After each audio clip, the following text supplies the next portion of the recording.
After the Dutch GP, the silence in the Ferrari garage turned into an unprecedented storm. After the Dutch Grand Prix, the atmosphere in Ferrari's garage shifted dramatically. The calm that typically surrounded Fred Vasseur, the team principal known for his composed demeanor, gave way to an unprecedented storm of suspicion, disbelief, and anger. What started as a typical post-race evaluation quickly morphed into a discovery that would shake the very foundation of the team. For Vasseur, the revelation was both shocking and deeply unsettling. There appeared to have been deliberate interference with Lewis Hamilton's car. The findings suggested more than just a minor oversight or an innocent misjudgment. They hinted at a breach of trust so severe that Ferrari, a team long associated with precision and meticulous control, now faced scrutiny on a scale rarely seen in its history. The implications of the discovery were clear. If verified, Ferrari had been involved in actions that could be construed as internal sabotage.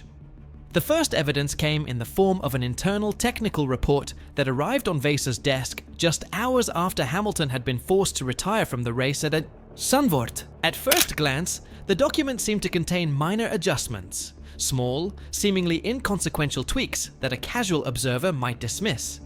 However, anyone familiar with Formula One knows that even minute modifications can dramatically alter a car's performance. In the highly technical and precision-driven environment of Formula One, a difference of a few millimeters or a single click of a setting can spell the difference between podium success and catastrophic failure.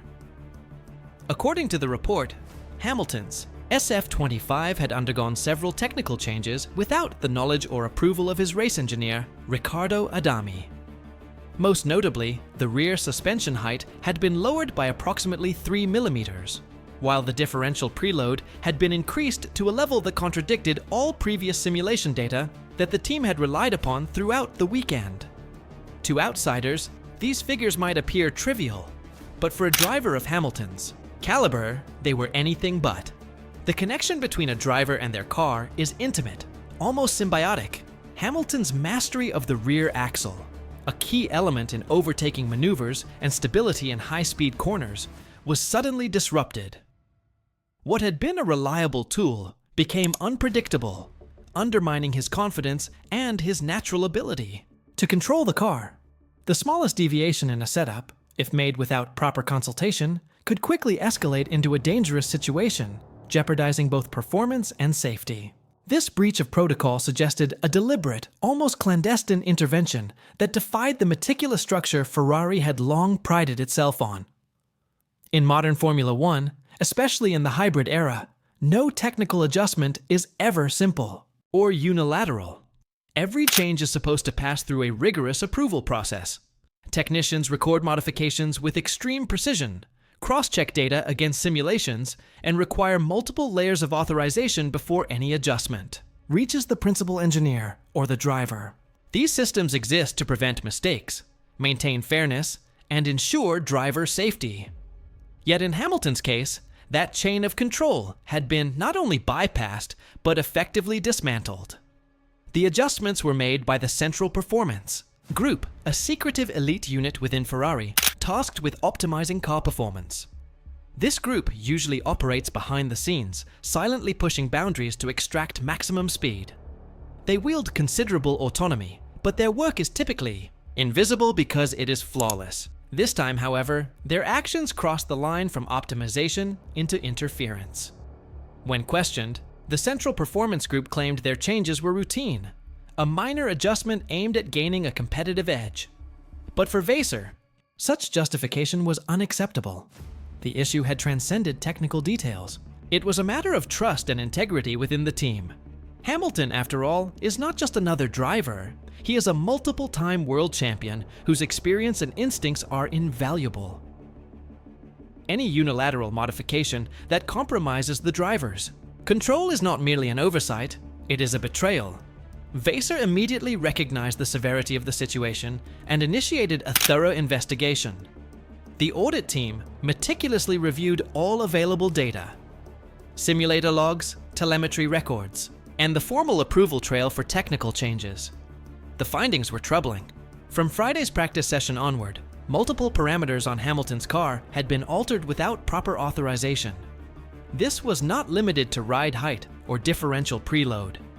Changes were also detected in rear camber and other critical settings that failed to align with the team's established simulation models. It became clear that this was not an isolated incident or a single act of negligence. Instead, a systematic pattern of unauthorized interventions had emerged, raising serious questions about internal oversight, governance, and accountability.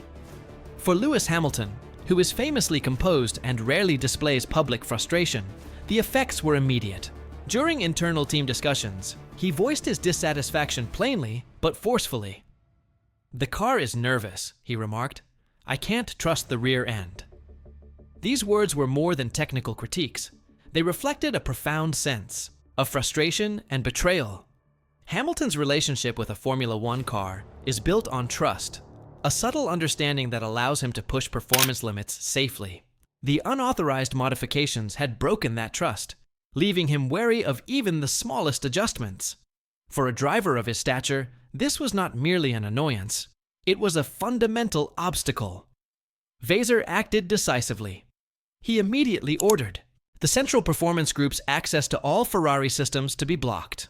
Laptops, control interfaces, and even data transmission channels were locked down to prevent further interference. 3 senior engineers from the group were suspended while a deeper investigation was launched.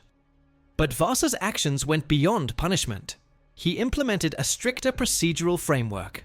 From now on, every change to a car's setup would require multi-layered approval, including sign-off from the driver, the race engineer, and a technical delegate personally appointed by Vasseur. This move was aimed at restoring accountability, ensuring that no future changes could occur without the explicit knowledge and consent of all relevant parties. Despite these measures, the damage to team cohesion had already occurred. Trust, once broken, is difficult to restore, and Hamilton's faith in the team had been shaken. In Formula One, internal discord often has consequences far more severe than technical errors on the track. Hamilton's retirement at Zandvoort did more than deny Ferrari points. It exposed a fracture in team dynamics that could have long-term repercussions. Based on pace and telemetry data, Hamilton's car had been capable of finishing third under normal circumstances, securing at least 15 valuable points for the Constructors' Championship. Instead, the team faced a double loss: reduced standings and internal credibility. The championship context magnified the stakes. McLaren now trailed Ferrari by a significant margin, holding 584 points to Ferrari's 260, while Mercedes was gradually closing in with 248 points. This tense scenario left Ferrari vulnerable in the fight for second place in the Constructors' standings. Meanwhile, the Drivers' Championship had become almost impossible for Hamilton. Oscar Piastri led the standings with 309 points, leaving Hamilton 6th with just 109. A gap exceeding 200 points effectively ended any realistic chance of him competing for the title. Historical context added to the pressure. Ferrari has endured public failures before. Fernando Alonso's Abu Dhabi strategy disaster in 2010, Sebastian Vettel's inconsistent campaigns in 2017-2018, and the 2019 engine scandal that crippled the team for 2 seasons. Each of these events left scars that resurfaced whenever a new internal crisis emerged. The Zandvoort controversy appeared to be the latest chapter in a recurring narrative. Ferrari undermining itself through poor oversight, internal misalignment, and lapses in discipline.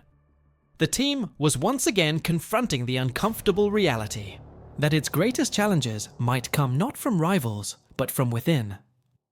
The upcoming Italian Grand Prix at Monza loomed as a pivotal moment. Ferrari's home race is traditionally a source of pride, with both team and fans expecting a strong showing. This year, however, the atmosphere was fraught with tension. Hamilton, deeply cautious after the Zandvoort debacle, insisted on personally verifying every technical change made to his car. While understandable from a safety and performance standpoint, this scrutiny risked slowing decision-making and complicating strategy execution. Meanwhile, competitors like McLaren and Mercedes were poised to exploit any Ferrari misstep. Within the team, the psychological impact of the incident was profound. Engineers and support staff who had previously operated under implicit trust were now subject to a climate of suspicion. Leadership was forced to balance discipline with reassurance, ensuring that Hamilton felt secure without alienating other team members. The tension was a reminder that Formula One is not just a sport of machines and technology. It is a sport of people, where collaboration, trust, and communication are as critical as horsepower and aerodynamics. The Dutch Grand Prix incident serves as a sobering reflection on the intersection of technology, human judgment, and organizational culture in modern motorsport. Ferrari, despite its storied history and technical brilliance, found itself vulnerable to internal mismanagement and unilateral decision-making.